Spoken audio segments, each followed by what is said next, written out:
আমাদের সমাজে বহু লোক আছে যে লোকগুলো আল্লাহকে খুঁজে পায় না, আল্লাহকে পায় না বলে তারা নিজে নিজে নাস্তিক হয়ে যায়। আল্লাহ নাই এই কথাটা বলে, কোনো সৃষ্টিকর্তা নাই এই কথাটা বলে, আসলে এদের চাইতে কপাল পোড়া, এদের চাইতে বদকিসমতি মানুষ আকাশের নিচে আর জমিনের উপরে আর একটাও নাই। কথা বলেন ঠিক না বেঠে? এই নাস্তিকগুলো এখনো আছে, আগেও ছিল, কিয়ামত যতদিন পর্যন্ত হবে না ততদিন পর্যন্ত এই নাস্তিকগুলো থাকবে কি থাকবে না? আমার ভাইয়েরা, যারা নাকি আল্লাহ রাব্বুল আলামিনকে খুঁজে পায় না, এই মানুষগুলো এখনো আছে, এই মানুষগুলো আগেও ছিল, এই মানুষগুলো ভবিষ্যতেও থাকবে। কোরআনুল কারীম যখন নাজিল হয়, আল্লাহ রাব্বুল আলামিন যখন তার হাবিবের উপরে কোরআনুল কারীমটাকে নাজিল করেন, ওই সময় কিছু নাস্তিক ছিল। নাস্তিকগুলো আল্লাহকে পায় না, নাস্তিকগুলো আমাদের রবকে খুঁজে পায় না, তারা আমাদের মালিককে খুঁজে পায় না।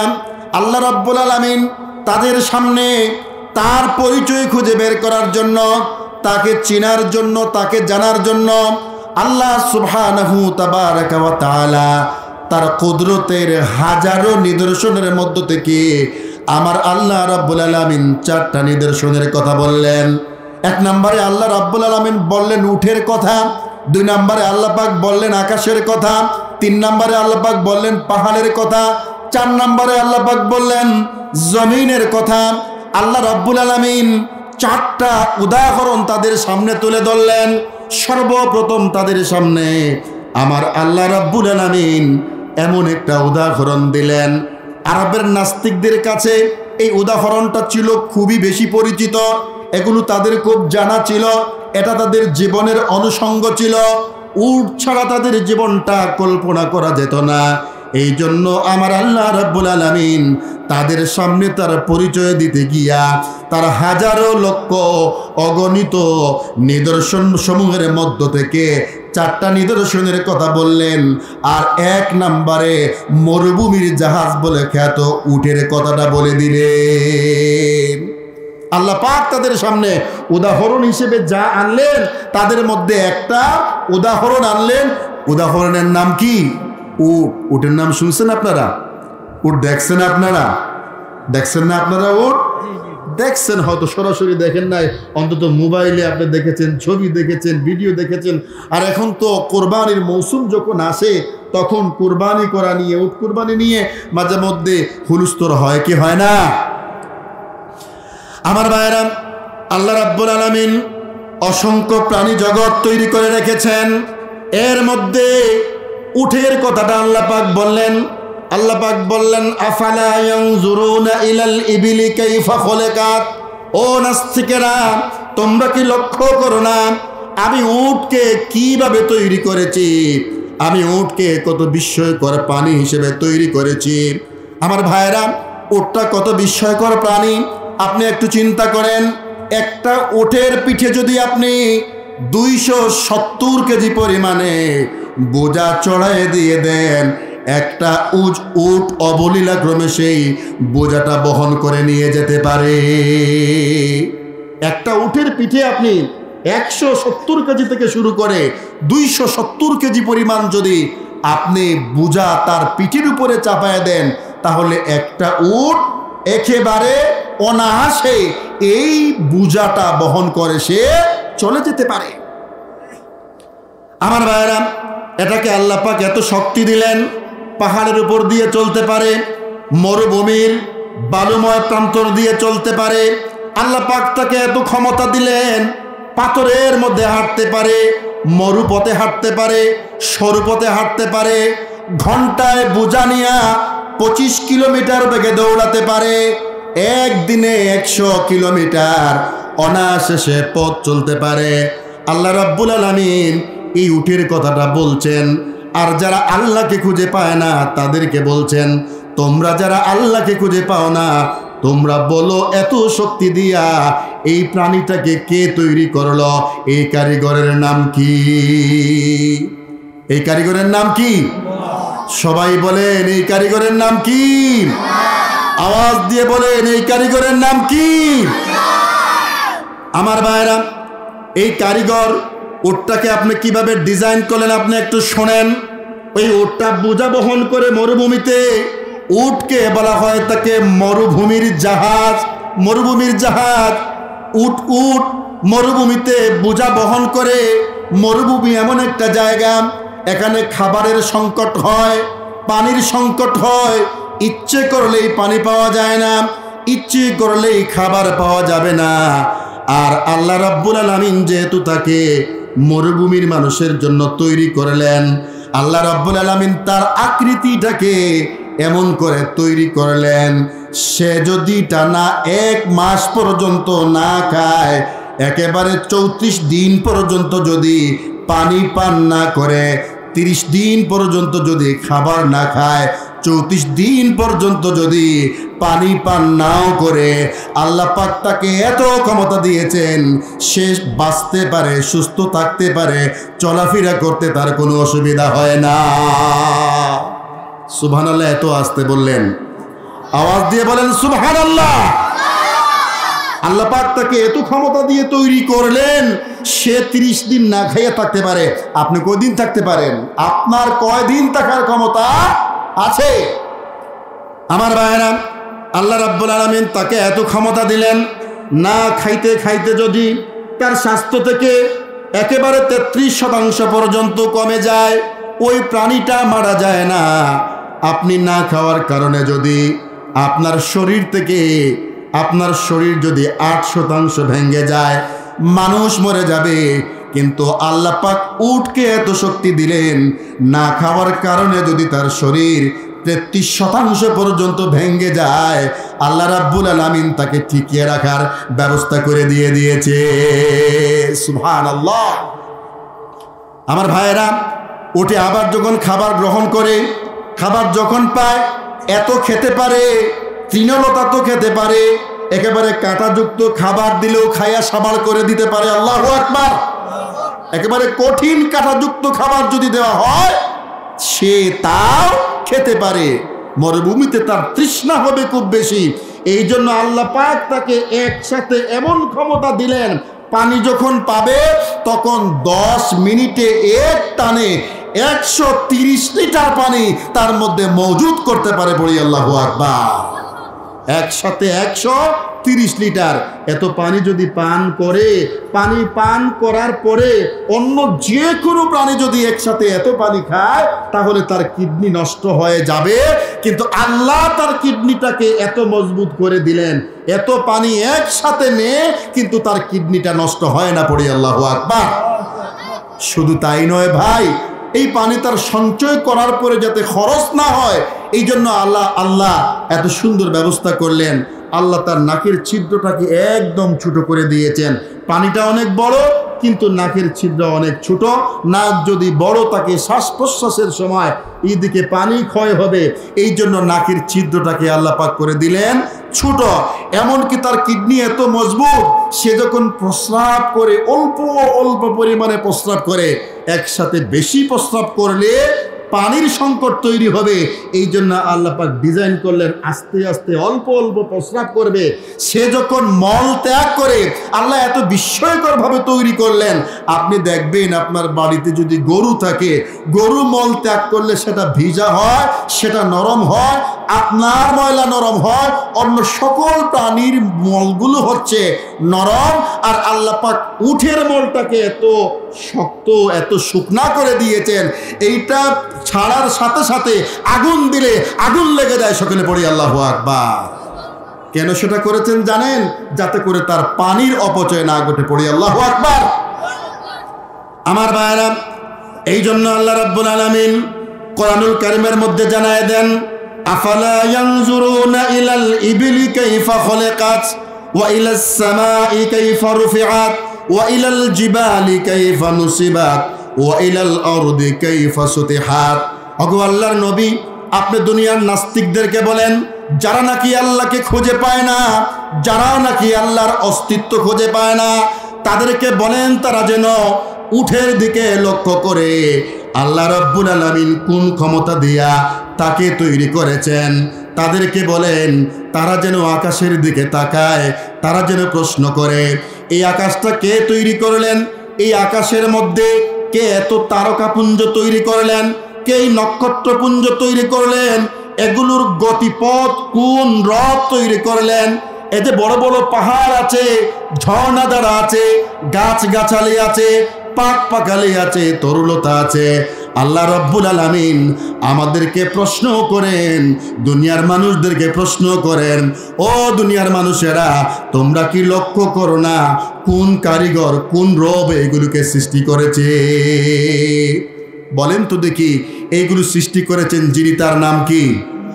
সবাই বলেন, যিনি সৃষ্টি করেছেন তার নাম কি? আমার ভাইরা, আল্লাহ রাব্বুল আলামিন তার এই সৃষ্টি জগতের কথা বলছেন।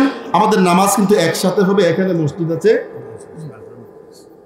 সেটাই বলছিলাম। আমরা একটু 2 মিনিট সময় নেই, একদম কাছের আদান পর্যন্ত অপেক্ষা করব না চলবে? চলবে, আলহামদুলিল্লাহ, আপনারা যেহেতু বলতেছেন চলবে। প্রিয় ভাইরা, ঈমান বাড়ার জন্য 1 নাম্বার আমল হলো আপনি সৃষ্টি জগতের দিকে তাকাবেন এবং চিন্তা করবেন, আপনার সন্তানদেরকে নিয়ে সুন্দর সুন্দর জায়গায় যাবেন, যাওয়ার পরে বলবেন, বাবা এই সুন্দর জায়গাটা যিনি তৈরি করলো তিনি কে বলো দেখি। আপনি প্রশ্ন করবেন, বাবা এই যে বড় আকাশ, এই আকাশটা কে তৈরি করলো? এই যে নদী, এই যে ঝর্ণাধারা, গাছগাছালি, পাকপাখালি এবং আমাদেরকে এত বিস্ময়কর করে যিনি তৈরি করলেন, কে তৈরি করলো? এই কথাগুলো আপনার সন্তানকে জিজ্ঞেস করবেন, সন্তানের হৃদয়ের মধ্যে জাগায় দিবেন, এইগুলো আল্লাহ তৈরি করেছেন। আর আপনি যখন জাগাতে পারবেন, এই সন্তানগুলো ভবিষ্যতে নাস্তিক মুরতাদ হবে না। কথা বলেন ঠিক না ঠিক? আজকের সমাজে নাস্তিক এবং মুরতাদদের এত উৎপাদন, এত বৃদ্ধি, এই পরিমাণে তারা বেড়ে যাচ্ছে যে এদের পথ যদি ঠেকাতে হয় তাহলে আপনার সন্তানকে আগে বাগে আল্লাহ চিনাবার ব্যবস্থা করতে হবে। কথা বলেন ঠিক না ঠিক? আমার ভাইরা, ঈমান বাড়ার জন্য 1 নম্বর আমল হলো আপনি সৃষ্টি জগতের দিকে তাকাবেন, আপনি আল্লাহর সৃষ্টি রহস্যগুলোকে জানার চেষ্টা করবেন। আপনি যত জানবেন আপনার আমল তত বাড়বে, ঈমান তত বাড়বে, আপনার ঈমানের মধ্যে মজবুতি তত পরিমাণে আসবে। আপনি যদি আপনার ঈমানকে মজবুত করতে চান, আপনার আমলের জায়গাটাকে যদি আপনি সমৃদ্ধ করতে চান, আমল করে যদি আপনি মজা পেতে চান, ঈমানের সাথে যদি আপনি মরতে চান, তাহলে আপনার জন্য ঈমান বৃদ্ধির যে 2 নাম্বার আমলের কথা আমার আল্লাহ রাব্বুল আলামিন কোরআনুল কারীমের মধ্যে বলে দিয়েছেন। এই আমলের নাম হলো আপনি যত বেশি কোরআনুল কারীমকে তেলাওয়াত করবেন, কোরআন যত পড়বেন, কোরআন যত তেলাওয়াত করবেন, আমার আল্লাহ রাব্বুল আলামিন আপনার আমলটাকে, আপনার ঈমানটাকে তত তিনি বাড়ায় দিয়ে দিবে। কোরআন যত আপনি পড়বেন, কোরআন যত তেলাওয়াত করবেন, ঈমানটাকে বাড়ায় দিবেন কে? আমার ভাইরা, আপনি যদি কোরআন তেলাওয়াত করেন আপনার ঈমানের মধ্যে মজবুতি আসবে। আপনি যদি কোরআন তেলাওয়াত শুনেন আপনার ঈমানের মধ্যে মজবুতি আসবে। আপনি যদি কোরআনের আলোচনা শোনেন আপনার ঈমানের মধ্যে মজবুতি আসবে। আপনি কোরআনুল কারীমের যদি অধ্যয়ন করেন আপনার ঈমানের মধ্যে মজবুতি আসবে। আপনি যদি কোরআনুল কারীমকে নিয়ে গবেষণা করেন তাহলে আপনার ঈমানের মধ্যে মজবুতি আসবে। আপনি যত বেশি কোরআনের সাথে আপনার জীবনের তাআল্লুক পয়দা করবেন, যত সম্পর্ক তৈরি করবেন, কোরআনের ওসিলায় আল্লাহ রাব্বুল আলামিন আপনার ঈমানটাকে বাড়ায় দিয়ে দিবে।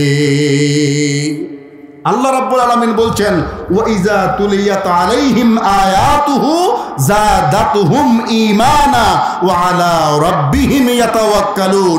আল্লাহ পাক বলছেন, তাদের উপরে যখন কোরআন শোনানো হয়, কোরআন তেলাওয়াত করা হয়, কোরআন শুনলে তাদের ঈমান বৃদ্ধিপ্রাপ্ত হয়ে যায় এবং তারা ভরসা করে আল্লাহ সুবহানাহু তাবারাকা ওয়া তাআলার উপর। কোরআন যখন শুনে ঈমানদাররা, তাদের ঈমান কি হয়ে যায়? বেড়ে যায়। কোরআন শুনলে ঈমান বাড়ে, কোরআন পড়লে ঈমান বাড়ে, কোরআন তেলাওয়াত করলে ঈমান বাড়ায় দেন কে? আমার ভাইরা, আল্লাহ রাব্বুল আলামিন কোরআনুল কারীমের মধ্যে বলেন, ওয়া ইযা তুলিয়াত আলাইহিম আয়াতুহু যাদাতুহুম ঈমানা ওয়া আলা রাব্বিহিম ইয়াতাওয়াক্কালুন। আল্লাহ রাব্বুল আলামিন বলছেন, যখন তারা তেলাওয়াত করবে, তাদের সামনে যখন তেলাওয়াত করা হবে অথবা তারা যখন নিজে তেলাওয়াত করবে, কোরআনের আসরে কোরআনের কারণে তাদের ঈমানটা বেড়ে যাবে। সুবহানাল্লাহ। যে আমল আমাদের ঈমানটাকে বাড়ায় দিবে, যে আমল আমাদের ঈমানটাকে মজবুত করবে, শানিত করবে, এই আমলের সাথে আমাদের জীবনের সম্পর্কটা কমে আসছে। কথা বলেন ঠিক না বেটে? আমার ভাইয়েরা, একটা সময় এমন ছিল ফজরের নামাজের পরে আমাদের ঘর থেকে আমাদের মায়েরা, আমাদের বাবারা, আমাদের চাচিরা, আমাদের দাদিরা, আমাদের বয়োজ্যেষ্ঠ ব্যক্তিগুলো কোরআন তেলাওয়াত করতেন। কোরআনুল কারীমের তেলাওয়াতের মধ্য দিয়া আমাদের জীবনের শুরু হতো, আমাদের দিনের সূচনা হতো। সকালবেলা ঘরে ঘরে কোরআনুল কারীমের তেলাওয়াত হতো। আর আজকে সকাল যখন হয় ঘরের কপাট বন্ধ করে দিয়া আমার মায়েরা, আমার মেয়েরা, আমার বাবারা, আমার মুরব্বীরা ঘুমায় বলে তাদের ঈমান বাড়ে না এবং জীবনের মধ্যে শান্তি খুঁজে পাওয়া যায় না। ঠিক না বেঠে? যে আমলটা করলে আপনার ঈমান বাড়বে, এই আমলের সাথে আপনার জীবনের সম্পর্ক নাই। আপনি কোরআন তেলাওয়াত করেন না, আপনি কোরআন তেলাওয়াত পারেনও না। বেশিরভাগ মুসলমান কোরআন তেলাওয়াত পারে না। যারা কোরআন তেলাওয়াত পারে তারা সহি করে কোরআন তেলাওয়াত করতে পারে না। যারা সহি তেলাওয়াত পারে তারা কোরআন তেলাওয়াতের জন্য সময় খুঁজে বের করতে পারে না। আবার যারা একটু তেলাওয়াত করে তারা কোরআনুল কারীমের অর্থ পড়ার সুযোগ পায় না। যারা একটু সুযোগ পায় পড়ার, তারা কোরআনকে নিয়ে তেমন একটা গবেষণা করে না। কোরআন একখান আছে, কোরআন তার ঘরে আছে, কোরআনের সাথে সম্পর্ক নাই, এজন্য ঈমান মরে যাচ্ছে, ঈমানটা নিস্তেজ হয়ে যাচ্ছে, আমলটা বরবাদ হয়ে যাচ্ছে, আর ঘরে ঘরে অশান্তি পয়দা হয়ে যাচ্ছে। কোরআন তেলাওয়াত নাই, এই জন্য ঈমানটা নিস্তেজ হয়ে যাচ্ছে। কোরআন নাই, এই জন্য আমাদের জীবনের মধ্যে শান্তি নাই। কথা বলেন ঠিক না ঠিক? আল্লাহ রাব্বুল আলামিন কোরআনুল কারীমের মধ্যে বলেন, ওয়ামান আ'রাদা আন যিকরি ফাইন্না লাহু মাঈশাতান দানকা ওয়া নাহশুরুহু ইয়াওমাল কিয়ামাতি আ'মা।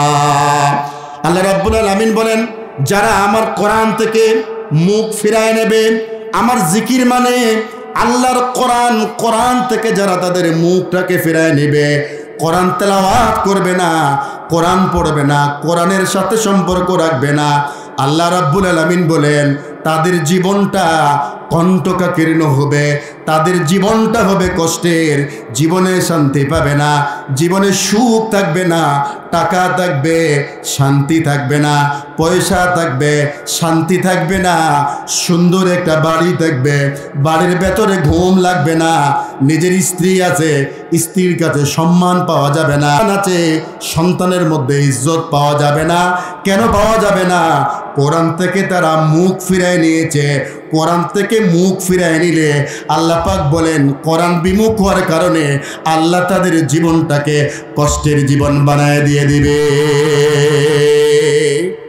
আপনি কোরআন পড়বেন না, কোরআনের সাথে আপনার জীবনের তাআল্লুক নাই, আপনার জীবনে শান্তি থাকবে না। আমাদেরকে মানুষ বলে আমার ছেলে কথা শুনে না, আমার বউ কথা শুনে না, আমার রুজি আছে ভালো, বরকত হয় না, আমি এটা হলে ওটা হয় না, জীবনের এদিকে শান্তি পেলে অপর দিকে অশান্তির পাহাড় জমে যায়। কেন জমে যায়? আল্লাহ পাক বলছেন যারা কোরআন থেকে মুখ ফিরায় নেবে তাদের জীবনে শান্তি থাকবে। আমার ভাইয়েরা, আপনি কোরআনুল কারীমকে তেলাওয়াত করবেন, আপনি নিজেই ঘুম থেকে উঠে কোরআন তেলাওয়াত করবেন। ঘুম থেকে যদি আপনি নিজে টাইম মতো উঠতে পারেন, আমার মায়েরা শুনছেন, আমি এই আজিমগঞ্জের মায়েদেরকে, বড়লেখার মায়েদেরকে বলছি, মায়েরা ঘুম থেকে আগে ভাগে উঠবেন, নিজে ঘুম থেকে উঠবেন, নিজের সন্তানদেরকে জাগায় তুলবেন, ঘরের মালিককে আপনি জাগায় তুলবেন, নিজে নামাজ পড়ে কোরআন তেলাওয়াত করবেন। বাচ্চাটাকে কাছে নিয়ে যদি তেলাওয়াত শুরু করে দিতে পারেন, স্বামী স্ত্রী সবার মধ্যে যদি কোরআনের তেলাওয়াত জারি হয়ে যায়, কোরআনের বারাকায় আপনার ঘর থেকে সমস্ত অশান্তিগুলো আল্লাহ দূর করে দিয়ে দেবে।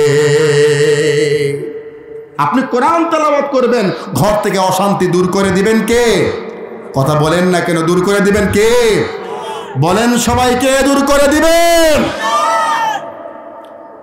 আমার ভাইয়েরা, কোরআনুল কারীমের সাথে আমাদের জীবনের কোনো তাআল্লুক নাই। কোরআন আমরা পড়ি না, কোরআনের সাথে আমাদের তেমন কোনো সম্পর্ক নাই। আমি বহু যুবক পাই, বহু যুবকদেরকে প্রশ্ন করে, যুবক তোমার কি একটা কোরআনুল কারীম আছে? তোমার কি নিজের শখের একটা কোরআন মাজিদ আছে? যুবকেরা বলেন না। আমি বলি তোমার কি একটা কলম আছে? বলে আছে। তোমার কি একটি বই আছে? বলে আছে। তোমার কি শোয়ার জন্য একটা শখ করে বানানো খাট আছে? বলে আছে। তোমার চলাচলের জন্য একটা মোটর বাইক আছে কিনা? বলে ভাই আছে। তার গাড়ি আছে, তার ঘুমাবার পালং আছে, তার খাতা আছে, তার কলম আছে, তার চলার মতো বন্ধু আছে।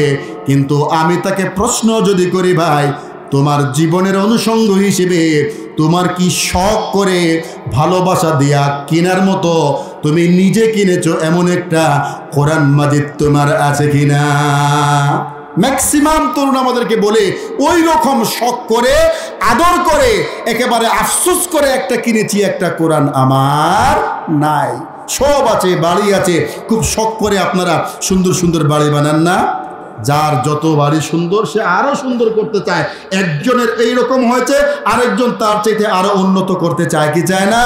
প্রতিযোগিতা চলে, কার চাইতে কত সুন্দর একটা বাড়ি হবে, কার বাইকের চাইতে আরেকজনের বাইক কত ভালো হবে, কার চাইতে কার কি সুন্দর হবে, এটা নিয়ে প্রতিযোগিতা চলে। কিন্তু আমার একটা নিজের কোরআন মাজিদ আছে, আমার এক জিল কোরআন আছে, আমার একটা কোরআন শরীফ আছে, এই রকম খুব কম যুবকই আমরা খুঁজে পাই। কথা বলেন ঠিক না ঠিক? একটা সময় আমাদের ঘরে ঘরে শান্তি ছিল। একটা সময় ছেলেরা তাদের বাবাদের কথা শুনত। একটা সময় বাবা তার ছেলেদেরকে কথা শোনাতে পারত। কখন শোনাতে পারত শোনেন আমার ভাইরা, আমরা তো ঘরে ঘরে দেখেছি। আমার মায়ের একটা কোরআন মাজিদ ছিল, আমার চাচির একটা কোরআন মাজিদ ছিল। কোরআন মাজিদ পড়তেন, কতটুকু পড়েছেন দাগ দেওয়ার মতো সুন্দর করে কাগজ দিয়ে দাগ দেওয়ার একটা জিনিস রাখতেন। এতটুকু পড়েছি, তারপরে দাগ দিয়ে রাখতেন। আরো কতটুকু পড়েছি, তারপরে দাগ দিয়ে রাখতেন। এত শখ করে একটা কোরআনকে রাখতেন, পড়তেন, পড়ার পরে চুমু খেতেন, দাগ দিয়ে দিয়ে পড়তেন, ঘরে রাখতেন। আর এই কোরআনের কারণেই তাদের ঘরে শান্তি ছিল। ঠিক না ঠিক? আমার বড় চাচা একজন আলেম ছিলেন, একজন খ্যাতিমান আলেম ছিলেন, দেওবন্দ পাশ করা আলেম। মৃত্যুর আগে তিনি আমাকে ডেকে নিয়ে এক জিল কোরআন শরীফ তিনি আমাকে উপহার দিলেন। এই কোরআনটা আমার ঘরে এখন পর্যন্ত আছে। কোরআন শরীফটা আমি এখন বের করে আমি বিস্ময়ে হতবাক হয়ে যাই। বোঝা যায় এই কোরআনুল কারীমের দিকে তাকালে তিনি নিয়মিত এই কোরআনটা পড়তেন। আপনি এই কোরআনটা পড়ছেন, যে শব্দটা তার কাছে কঠিন মনে হয়েছে তিনি সেখানে তার অর্থটা লিখে রেখেছেন, কোরআনে দাগ দিয়ে রেখেছেন, পাশের জায়গাগুলোতে লিখে রেখেছেন। এবং সাথে একটা তার নোট বই ছিল, এই নোট বইটার মধ্যে তিনি লিখে রেখেছেন যে আমি কোরআনের কোন আয়াত পড়ার পরে তার মধ্যে কি আবেগ হয়েছে, কি অনুভূতি হয়েছে, তিনি কি শিখেছেন এবং জেনেছেন। এই বিশাল একটা খাতা তিনি বানিয়ে রেখেছিলেন। সারা জীবনভর একটা কোরআন পড়েছেন, দাগ দিয়ে দিয়ে লিখেছেন, কত খতম করেছেন, কবে খতম শুরু করলেন, কবে খতম শেষ করলেন, এবং কাকে দিয়ে এনে খতমের পরে দোয়া করালেন, এগুলো লিখে লিখে রেখেছিলেন। এই জন্যই তাদের ঘরে ঘরে শান্তি ছিল, তাদের ঘরের মধ্যে অশান্তি ছিল না। কথা বলেন ঠিক না ঠিক? আমার ভাই, আপনার একটা কোরআন নাই, আপনার কোরআন শরীফ পড়ার মতো আপনার কোনো পরিকল্পনাও নাই, আপনার কোরআন পড়বার মতো কোনো সময়ও নাই। আমি একজন আইনজীবীর বাসায় গেলাম, বড় একজন আইনজীবী, একেবারে বিশাল খ্যাতিমান একজন আইনজীবীর বাড়িতে গিয়ে দেখলাম তিনি যেখানে বসেন, বসার জায়গায় বই আছে, টেবিলের মধ্যে বই আছে, পাশের চেয়ারের মধ্যে বই আছে, থাকের মধ্যে বই আছে, ঘরের ভেতরে শুধু বই আর বই, বইয়ের কোনো শেষ নাই। আমি এবার তাকে জিজ্ঞেস করলাম, আইনজীবী আপনার ঘরে কি কোনো কোরআন মাজিদ আছে? তিনি একবারে চুপটা এদিকে তাকান, আরেকবার ওইদিকে তাকান। অনেকক্ষণ খোঁজাখুঁজি করার পরে তিনি আমার ইঙ্গিত করলেন যে এই জায়গায় একটা কোরআন শরীফ আছে। আমি নিজ হাতে কোরআন শরীফটা আনলাম, ধুলাবালু পড়ে আছে, একেবারে মনে হলো যেন বহুদিন পর্যন্ত কোরআন তার পড়ার সময় হয় নাই। টেবিলের বইগুলো নিলাম, দেখলাম তিনি আইনের বিষয়গুলো পড়েছেন, দাগ দিয়ে দিয়ে রেখেছেন, একেবারে এইটা পড়ে এইখানে রেখেছেন, আরেকটা পড়ে আরেকখানে রেখেছেন, ডানে বায়ে রেখেছেন।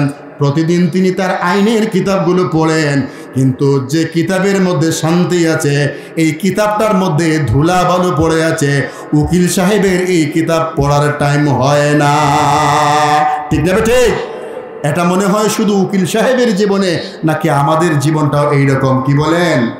আপনার কি কোরআন পড়ার টাইম হয়? আপনি কি টাইম মতো কোরআন পড়তে পারেন? আপনি কি প্রতিদিন কোরআন পড়তে পারেন? আমি ম্যাক্সিমাম ভাইয়ের ঘরে কোরআন নাই, কোরআন পড়ার সুযোগ নাই, কোরআন পড়ার টাইম নাই। সব পড়তে পারে কিন্তু কোরআন পড়া তার হয় না। এটা আমি অনেকটা জোর গলায় বলতে পারি। কথা বলেন ঠিক না বেটে? আমার ভাই, এই যে আমার একটা জীবন, এই জীবন গলিটা ঠিক ঠিক করে বাঁচতেছে, বাঁচতে বাঁচতে আমার জীবনটা শেষ হয়ে যাচ্ছে। কথা বলেন ঠিক না বেটে? আমি কয়দিন বাঁচবো, কয়দিন এই পৃথিবীতে টিকে থাকব? আমার আল্লাহ আমার হায়াতটাকে নির্ধারিত করে দিয়েছেন, এবং এই নির্ধারিত হায়াত থেকে প্রতিটি সেকেন্ডে প্রতিটি মুহূর্তে আমার হায়াত কমে যাচ্ছে। কথা বলেন ঠিক না? আমার হায়াত কমে যাচ্ছে। আমি আইনের বই পড়তে পারি, আমি গল্পের বই পড়তে পারি, আমি নাটকের বই পড়তে পারি, আমি বাংলা পড়তে পারি, আমি ইংরেজি পড়তে পারি, আমি উর্দু পড়তে পারি। আমার তরুণদেরকে দেখি এমন, আমি স্কুলে যাওয়ার সময় বাচ্চাদের পেছনে পেছনে মাঝে মধ্যে হেঁটে যায়, এরা ম্যাক্সিমাম হিন্দিতে কথা বলে বলে যায়। এরা হিন্দি বলতে পারে, হিন্দি শুনতে পারে, শুনতে শুনতে হিন্দি শিখে ফেলেছে, কিন্তু তাদেরকে ধাক্কা দিলেও তাদের মুখ থেকে আল্লাহর কোরআন বের হয় না। কথা বলেন ঠিক না বেঠে? হিন্দি শোনার সময় আছে, হিন্দি গান গাওয়ার সময় আছে, হিন্দি কথা বলার মতো সময় তার আছে, কিন্তু আল্লাহর কোরআন পড়ার সময় তার নাই। আমার ভাইরা, আল্লাহ রাব্বুল আলামিন কোরআনুল কারীমের মধ্যে আমল বাড়ার জন্য, ঈমান বাড়ার জন্য, জীবনে সমৃদ্ধি আনার জন্য, ঈমানটাকে মজবুত করার জন্য আমার আল্লাহ রাব্বুল আলামিন 2 নাম্বার যে আমলের কথাটা বললেন, এই আমলটা হলো কোরআনুল কারীমের তেলাওয়াত। আপনি কোরআন পড়বেন, ঈমান বেড়ে যাবে। কোরআন পড়বেন, ঈমান মজবুত হয়ে যাবে। কোরআন পড়বেন, কোরআন শুনবেন, পরিবারের মধ্যে শান্তি আসবে। কোরআনের সাথে সম্পর্ক রাখবেন, জীবন থেকে অশান্তি চলে যাবে। কোরআনুল কারীমের সাথে যখন যারা যেভাবে সম্পর্ক রেখেছিল, আল্লাহ রাব্বুল আলামিন কোরআনের ওসিলায় তাদের সম্মান বাড়ায় দিয়ে দিয়েছে। ঠিক না ঠিক? আমার ভাইরা, কোরআন নাজিল হয়েছে একজন পয়গাম্বরের উপর। আমার নবী বিশ্বনবী মুহাম্মদুর রাসূলুল্লাহর উপর কোরআন নাজিল হয়েছে। আল্লাহ পাক এই পৃথিবীতে যত পয়গাম্বর পাঠালেন, সকল পয়গাম্বরের মধ্যে আমার নবী, কোরআনের নবী, শ্রেষ্ঠ পয়গাম্বর হয়ে গিয়েছেন। আমার ভাইরা, নবীজির কাছে কোরআনুল কারীম নিয়ে আসতেন একজন ফেরেশতা। ফেরেশতার নাম হলো রূহুল আমিন, জিবরাইল আলাইহিস সালাতু ওয়াস সালাম। হযরতে জিবরিল আল্লাহর নবীর কাছে কোরআনুল কারীম নিয়ে আসতেন। কোরআন তিনি নিয়ে আসতেন কোরআনের বহনকারী ফেরেশতা হিসেবে। সকল ফেরেশতাদের কাছে আল্লাহ পাক তার মর্যাদা সবচাইতে বেশি বানায় দিয়ে দিয়েছেন। আমার বন্ধুগণ, কোরআনুল কারীম একটা মাসে নাজিল হয়েছে। 12 মাসের মধ্যে একটা মাস রমজানুল মুবারক। রমজানুল মুবারকে কোরআন নাজিল হয়েছে। এই জন্য রমজানুল মুবারকের মর্যাদা আল্লাহ পাক 12 মাসের চাইতে বেশি বাড়ায় দিয়েছেন। রমজানুল মুবারকে 29 দিন আছে, কখনো 30 দিন আছে। আল্লাহ রাব্বুল আলামিন 29 কিংবা 30-এর মধ্যে একটা রাতে কোরআন নাজিল করেছিলেন। এই রাত্রিটা পুরো মাসের, পুরো বছরের সকল রাতের চাইতে শ্রেষ্ঠ হয়ে গিয়েছে। আমার ভাইরা, কোরআনুল কারীম যদি একটা কাঠের টুকরার মধ্যে রাখা হয়, এই কাঠের টুকরার মর্যাদা অনেক বেশি বেড়ে যায়। কোরআনুল কারীম যদি একটা কাপড় দিয়ে বেঁধে রাখা হয়, যেটাকে বস্তুনি বলি, ওইটার মর্যাদা বেড়ে যায়। কোরআনুল কারীমের উপর যারা আমল করেছে, কোরআনুল কারীমের ওসিলায় আল্লাহ রাব্বুল আলামিন তাদেরকে সম্মানিত বানায় দিয়েছে।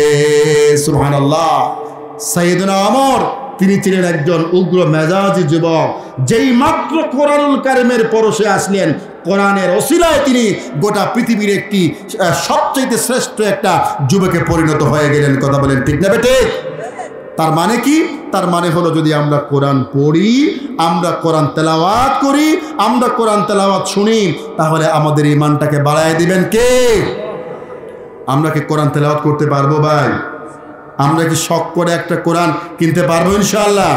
কোরআনটাকে কি আমি আমার পড়ার জন্য রাখবো এবং আমার জীবনের অনুষঙ্গ আমরা কি কোরআনটাকে বানাতে পারি না? আমার ভাই, কোরআনের সাথে যদি আপনার সম্পর্ক হয়, আপনার জীবনটা বদলে যাবে, আপনার জীবনটা আলোকিত হবে। কোরআন থেকে আপনি যত সরবেন, আপনার জীবন থেকে শান্তি তত দূরে চলে যাবে। কথা বলেন ঠিক না বেঠে?